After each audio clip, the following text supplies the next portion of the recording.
E aí, meus queridos, tudo bem? Eu sou o Prof. Clayton Reis e essa é a resolução de mais uma questão do Enem de 2024, que fala sobre cinemática e a questão diz o seguinte: para os circuitos de maratonas aquáticas realizadas em mares calmos e próximos à praia, é montado um sistema de boias que determina o trajeto a ser seguido pelos nadadores.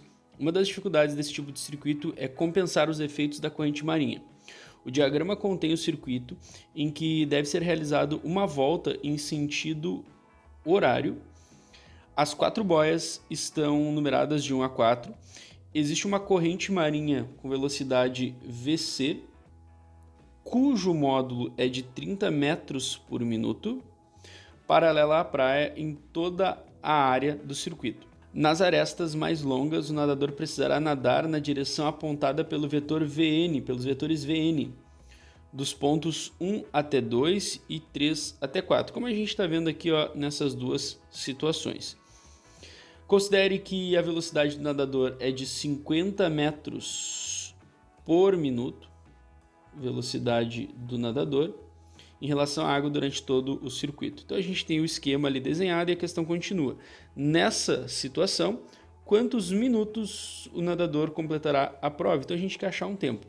Bom, vamos lembrar que é uma questão de cinemática, né? E para a gente encontrar o tempo, considerando que a velocidade do nadador é o tempo inteiro constante em cada um dos trajetos, a gente sabe que para calcular o tempo que a gente vai fazer a distância percorrida por ele, dividida pela velocidade dele, né? A velocidade do nadador resultante em cada uma das situações. Então eu já sei que para resolver o problema eu vou usar essa equação.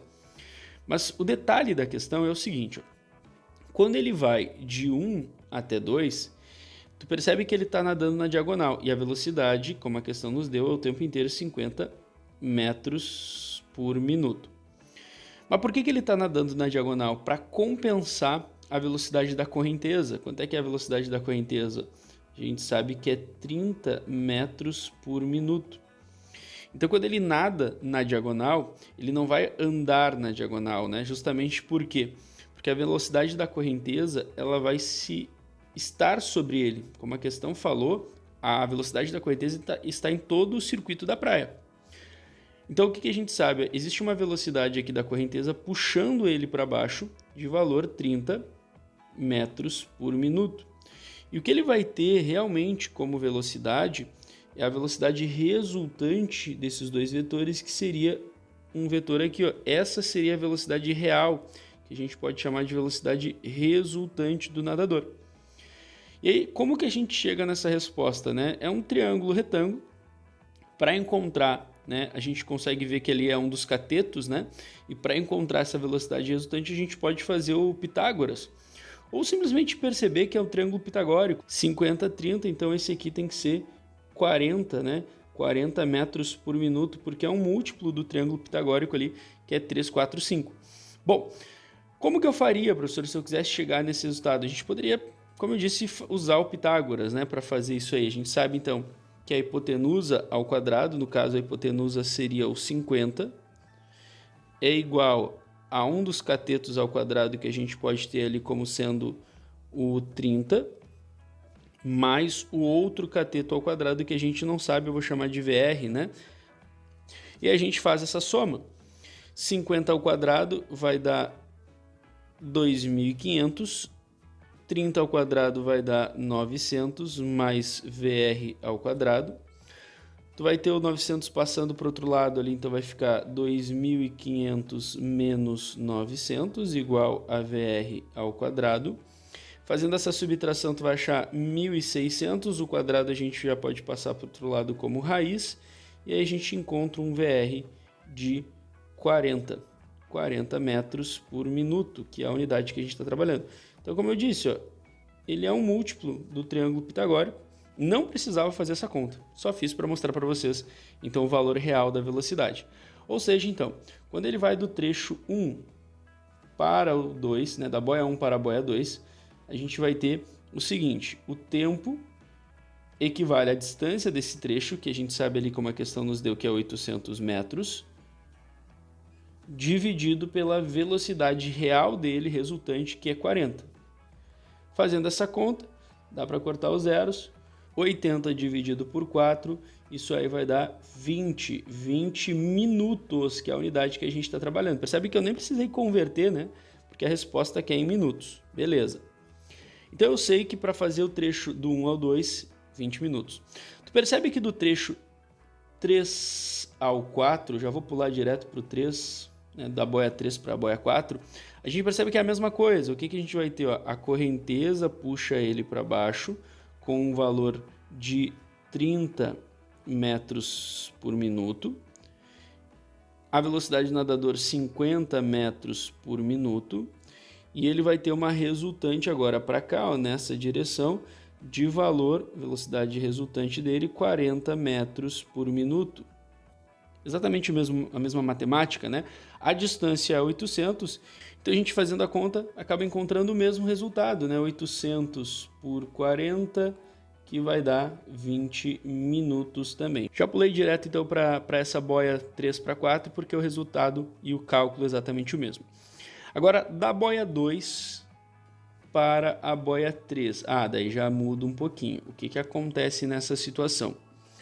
O nadador, ele vai nadar subindo essa parte, que ele vai dar 2 para 3, com uma velocidade de 50 metros por minuto.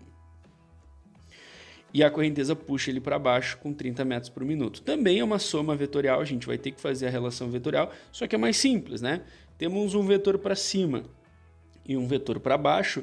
O que a gente vai fazer nesse caso? Vai fazer uma subtração. O vetor que vai para cima menos o vetor que vai para baixo. E isso vai dar 20. 20 metros por minuto é a minha velocidade resultante, nesse caso, para cima. Então ele vai para cima com esta velocidade. E aí o que a gente tem então? Vai fazer o mesmo cálculo, ó, o tempo para ele percorrer isso aí é a distância de 400 metros, que a gente tem aqui, ó, que é para cima ou para baixo 400 metros, dividido pela velocidade que ele vai para cima, que ele sobe do 2 ao 3, que é 20 metros por minuto. Fazendo essa divisão, dá para cortar os zeros. 40 dividido por 2, isso vai dar 20 minutos também.